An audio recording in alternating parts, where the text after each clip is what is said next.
Hey guys, Jeffrey from Headstrong Training Systems here. So today we're going to be looking at the bench press, and in particular we're going to be taking a look at how the concentric bar path, so basically driving off the chest, how that should look and what that should look like, and basically some of the cues that we should be running with that bar path. So getting right into it, when we come to drive the barbell off the chest, we want to be thinking to push and drive the barbell in an upwards and backwards trajectory. So say if I've got 90 degrees completely upwards, this is my 90 degrees, and then I've got also completely horizontal drive backwards, so in this direction, but if you can imagine my arms the other way around, in this direction, find the mid-between. The mid-between will be say about here, so you can see it's about 45 degrees, driving completely in a diagonal line backwards. And so the reason we want to do that is, one, because firstly, we don't want to be driving completely up. If we drive straight up, that's gonna put us in a disadvantaged position, and I'll get into later why that's a disadvantaged position. But say you drive straight up and then at lockout, you're gonna have to self-correct, and that's gonna that's essentially making a lift very hard to do so. Now the other thing is why we don't drive completely backwards.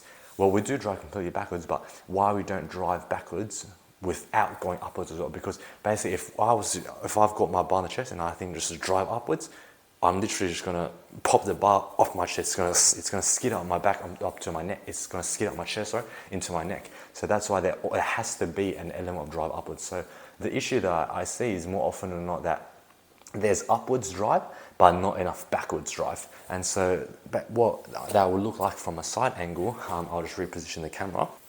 And basically what that looks like is, say from a side angle, when I perform my eccentrics, I'm coming down into the bottom, what I see a lot of is from this position, the athlete will try to drive up straight away, like so.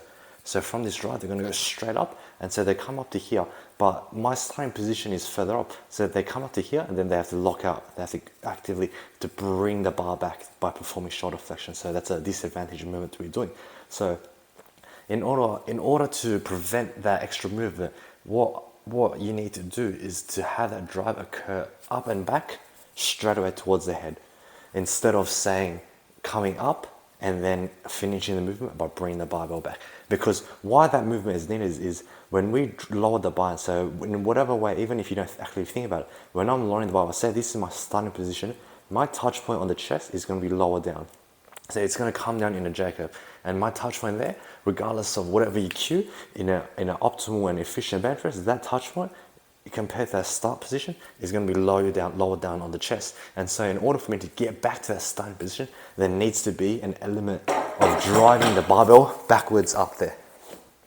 So to summarize that video today, basically whenever we're trying to drive that barbell off the chest, it's very important to think in your mind and to cue to yourself to throw that barbell basically upwards and backwards together. So you're trying to go up and back together, and so that's why that drive back should be kind of at a diagonal line back towards the head.